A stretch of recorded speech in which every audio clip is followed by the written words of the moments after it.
Hello বন্ধুরা, আসসালামু আলাইকুম। কেমন আছো সবাই? আশা করছি সবাই খুব ভালো আছো।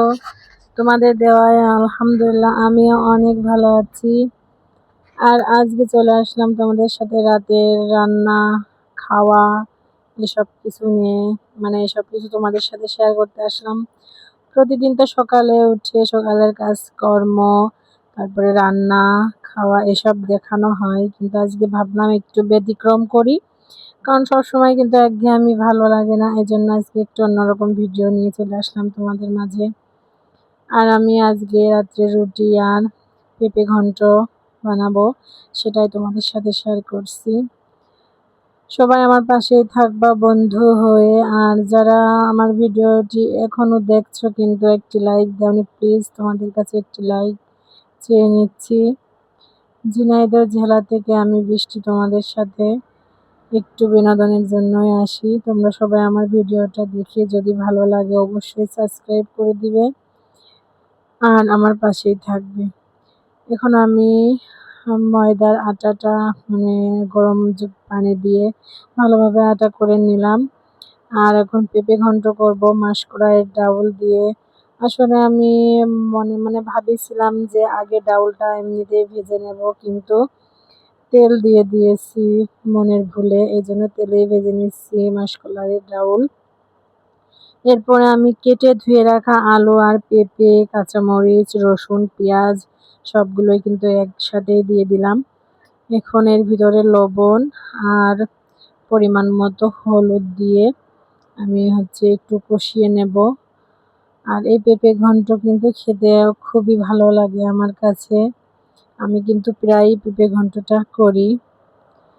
আর রুটির সাথে হালকা ঝোল ঝোল থাকবে, সেদ্ধ হয়ে যাবে একদম পেঁপে, খেতে কিন্তু অসাধারণ টেস্ট লাগে। এভাবে একবার বানিয়ে খেয়ে দেখতে পারো তোমরা। এখন আমি একটু ঢাকা দিয়ে 2 মিনিট 1.5-2 মিনিট মতো একটু রাখবো। তারপরে আবার ঢাকাটা উঠায়ে সুন্দর করে নেড়ে চেড়ে পরিমাণ মতো ঝোল দিয়ে দেব। আর আজকে রান্নাটা আমি গ্যাসের চুলায় করছি, আমি কিন্তু মাটির চুলায় রান্না করি সব সময়, তোমরা দেখো। তবে যখন যেমন সময় যখন যেভাবে রান্না করি সেটাই তোমাদের সাথে শেয়ার করার চেষ্টা করি।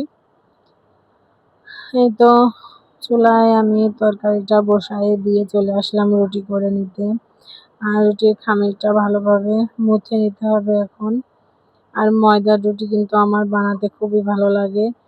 রুটি বানানোটা কিন্তু সবাই আলসেমি মনে করে, আমি কিন্তু রুটি বানাতে ভালোবাসি। চাউলের আটার হোক, ময়দা হোক, গমের আটা, সব রকম রুটি কিন্তু আমি বানাতে ভালো লাগে আমার আর কি। আর আমার এই তো রুটি বানাচ্ছি, পাশে একটি কালো দাগ দেখা যাচ্ছে, এটা কিন্তু সেন্টার ফুড বলে না। আমার বাচ্চারা সেন্টার ফুড খেয়ে ওখানে এরকম লাগাইয়ে ফেলেছে, কিন্তু সেটা আর ওঠে না। আমি অনেক চেষ্টা করেছি, উঠানো যায় না, তেল দিয়ে উঠালে হয়তো ওঠে, কিন্তু আমি ওটা দিইনি। এখন আমি ভালোভাবে আটাটা মুথে নিয়ে এখন ছোট ছোট করে লেচি কেটে নিচ্ছি। আমি কিন্তু হাতের সাহায্যে এভাবেই লেচিগুলো সব একরকম করে কেটে নেব। তারপরে রুটিগুলো বেলে সেঁকে নিলেই আমার হয়ে যাচ্ছে। এত সুন্দর মসৃণ আর নরম হয়েছে এই ডোটা, সত্যি অনেক সুন্দর হয়েছে। আমার ছোট মেয়ে কিন্তু ওই পাশে রুটি বানানো শুরু করে দিয়েছে। আমি যখনই রুটি বানাই তখনই ও একটু হলেও আটা নিয়ে রুটি বানায়। তবে আমার শাশুড়ি বলে দেওয়া ভালো ছেলেপিলের এসব নিয়ে খেলতে, কারণ ওরা একটু একটু করে শিখে যায়। এই তো আমার সবগুলো বেচি কাটা হয়ে গেছে। এখন আমি একে একে রুটিগুলো সুন্দর করে গোল গোল করে বেলে নেব। আর আমি যখন রুটি বানাতে পারতাম না তখন আমার রুটি এত কেমন যে হতো। আর এখন রুটি যাই হোক, তারপরেও কিন্তু আমার থেকেও কত ভালো রুটি বানাতে পারে সবাই আছে এরকম। তবে আমার কাছে মনে হয় রুটি বানানো কোনো কঠিন কাজ না, আমার কাছে ভালো লাগে রুটি বানাতে, এই জন্য আমি রুটি কিন্তু আমি প্রায় বানাই। রুটি খেতে আমার ছেলেপিলেও খুবই ভালোবাসে। রুটি ওদের রুটি বানাতে গেলে ওদেরকে পরোটা বানিয়ে দিতে হয়। আমি এই রুটিই তেলে ভেজে ওটাই পরাটা বলে ওদেরকে খাওয়াই দিই। একে একে আমার রুটিগুলো বানানো হয়ে যাচ্ছে। সংসারের কাজ কাম সেরে একদম রান্না বান্না করা মেয়েদের খুবই কষ্ট হয়ে যায়। রুটিগুলো বলা হয়ে গেলে এখন আমি চলে আসলাম সেই পেঁপে ঘন্টর কাছে। আর পেঁপেটা তো আমি ঘন্ট করবো, এই জন্য একটু হালকা হাতে একটু ভেঙে ভেঙে দিচ্ছি। বেশি একদম যে একদম ঘন্ট করব না, একটু একটু ভেঙে ভেঙে দেব। আর এই ঘন্টার ভিতরে আমি দিয়ে দেব মুরগির ডিম। এজন্য দুটো মুরগির ডিম নিয়ে নিলাম। এরপরে আমার এই কড়াইটা কিন্তু অনেক দাম দিয়ে কেনা, কিন্তু কড়াইটা আমার নষ্ট হয়ে যাচ্ছে, এরকম দাগ হয়ে যাচ্ছে। তাই ভাবছি রান্না করে এরকম কালো হয়ে যায় যাক, কারণ এই দাগটা না মানে ভালোভাবে মাজলে উঠতে চাচ্ছে না, কেমন বিচ্ছিরি একটা দাগ। কত সুন্দর কড়াইটা আমার নিয়ে এসেছিলাম। এই তো আমি তেল গরম করে নিয়ে রসুন আর পেঁয়াজ ভালোভাবে ভেজে নিলাম। তারপরে একটু জিরা দিয়ে আর একটা ডিম দিলাম, কারণ অল্প পরিমাণ তরকারি, বেশি ডিম দেওয়া ভালো লাগবে না, ভাবলাম একটা ডিমই থাক। করে তো ডিমটা দিয়ে একটু যখন ব্লক উঠে আসবে তখন কিন্তু আমি এটা নামিয়ে নেব। আসলে পেঁপে ঘন্টটা খেতে অনেক ভালো হয়েছিল। একটু লবণ কম, তাই আমি একটু লবণ দিয়ে দিলাম। আর এরপরে আমি এটা নামিয়ে নেব। এই তো আমার রুটিগুলো সব তো বেলা হয়ে গেছে, এখন আমি রুটিগুলো ছেঁকে নেব। তাই চুলায় একটা তাওয়া বসিয়ে দিলাম আর একটা রুটি দিয়ে দিলাম। তাওয়াটা গরম হলে আর রুটি ছেঁকা আমার মানে ছোটবেলা বলতে কি, যখন আমি মানে একটু বড় হয়েছিলাম তখন কিন্তু আমার আম্মু আমাকে রুটি বানানো শিখাইছিল, মানে রুটিটা ছেঁকা। আমি প্রথমে রুটিটা ভাজা শিখি, তারপরে কিন্তু রুটি বেলা শিখি। আর রুটি সেঁকতে প্রথমে দিয়ে হালকা যখন ভাব ওঠে তখন কিন্তু রুটিটা উল্টাই দিতে হয়।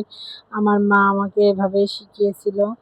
দেখুন আমার রুটি সেঁকাটা যদি আপনারা খেয়াল করেন, আমি কিন্তু সেভাবেই করছি। তো হালকা করে উল্টাই দিলাম। তারপরে যখন একটু একটু বাবল হবে তখন কিন্তু আরেকবার উল্টাই দিতে হয়। আর সেইটাই কিন্তু একদম রুটি ফুলে ওঠে। কিন্তু আমার রুটি কিন্তু সেরকম ফুলে উঠছে না। এই দেখুন, আমি চেষ্টা করছি ফুলানোর জন্য, কিন্তু সেরকম ফুলছে না। তবে আমি কিন্তু রুটি বানাই, সবগুলো রুটি ভালোভাবে ফুলে ওঠে, আজকে ফুলতেছে না। হয়তো মোটা হয়েছে কি একদম পাতলা হয়েছে তা জানি না। আমি একে একে কিন্তু সবগুলো রুটি এরকম করে ছেঁকে নিচ্ছি। কিন্তু এই ময়দার রুটি কিন্তু একটু যদি বাসনাটা সুন্দর আসে, পোড়া পোড়া বাসনা, আমার কাছে তো তাই মনে হয়। আর এই কথা বলতে বলে দেখুন একটা রুটি বেশি পোড়া পোড়া হয়ে গিয়েছে। এই তো আমার সবগুলো রুটি কিন্তু কমপ্লিট থেকে আমি কভার করে দিয়েছি।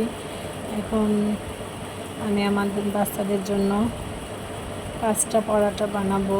5টা মানে আমার 3 ছেলেপেলে 3টা খাবে আর আমরা 2টা খাবো, 2জন। আমারও কিন্তু এই ভাজা রুটিটা ভালো লাগে, তেলে যখন ভাজা হয়। পরোটা বলেন আর রুটি বলেন, যাই হোক। এই তো এরকম লাল লাল করে একটু তেল দিয়ে ভেজে নিচ্ছি। আর আমার বাচ্চারা কিন্তু এটা খুবই পছন্দ করে। আমি যখনই রুটি বানাই তখনই কিন্তু ওদের জন্য এটা এরকম করে বানানো লাগে। একটা বানানো শেষ। এই তো এই রুটি কিন্তু আমার বড় মেয়ে বানিয়েছে। আমি ভাবলাম আমার শাশুড়ির কথা তো ঠিকই, কারণ ছেলেপেলের কিছু খেলার মানে খেলতে দিলেও সুন্দর করে যদি ওরা বানাতে শিখে যায় সেটাই কিন্তু ভালো। আর আমার ছোটো মেয়ে যেহেতু খেলতেছিল আটা নিয়ে, আর আমার বড় মেয়ে বলতেছিল আম্মা আমিও কিন্তু একটু বানাবো। আমি ওকে একটু আটা দিয়ে দিয়েছিলাম যে তুমি একা একা যেভাবে পারো বানাও। তবে যাই হোক, একদম খারাপ হয়নি, এটাই ওদেরকে ভেজে দিচ্ছি। আর আমি ওদের জন্য মুরগির ডিম পোস্ট করে দেব।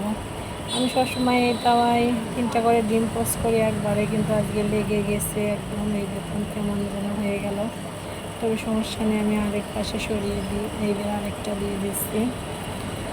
আর ডিম পোচ আর এই পরোটা খেতে কিন্তু অনেক ভালো লাগে, এই জন্য আমি সবার জন্য একটা করে ডিম পোচ করে দিলাম।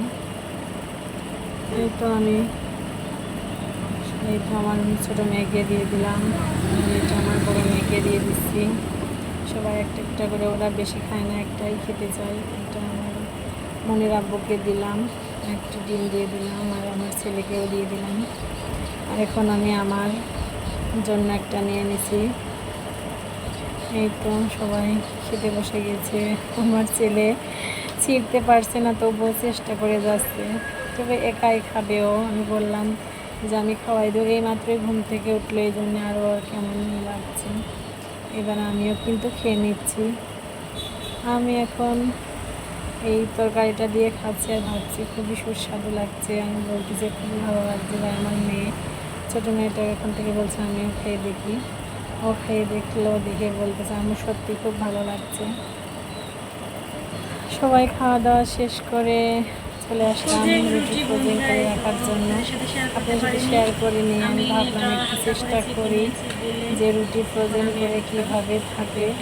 তাই হালকা করেই রুটি, 4টে রুটি আমি ছেঁকে নিয়েছি আর এখন পলির ভিতরে ভরে রাখছি। প্রথমে একটু পলির ভিতরে একটা রুটি দিয়ে দিলাম, তারপরে আরেকটা দিলাম পলির উপরে।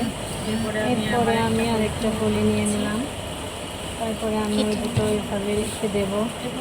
আর যদি বন্ধুরা, যদি এই রুটি আমি ভালো পারফেক্টভাবে আমার রুটিগুলো ভালো হয়, তাহলে কিন্তু আমি এভাবে বানিয়ে রাখবো। আর আমার আরেকটু স্বপ্ন আছে, আমি সেটাও পূরণ করবো এই রুটি বানানোর মাধ্যমে। সবাই আমার জন্য দোয়া রাখবেন। এইভাবে রুটিটা আমি একটি এয়ারটাইট বক্সে রেখে দেবো, নর্মাল ফ্রিজে। আজকে রাত্রে রাখছি, আমি কালকে বিকালে ভেজে দেখবো। ভিডিওটা এ পর্যন্তই, সবাই ভালো থাকবেন, আল্লাহ হাফেজ।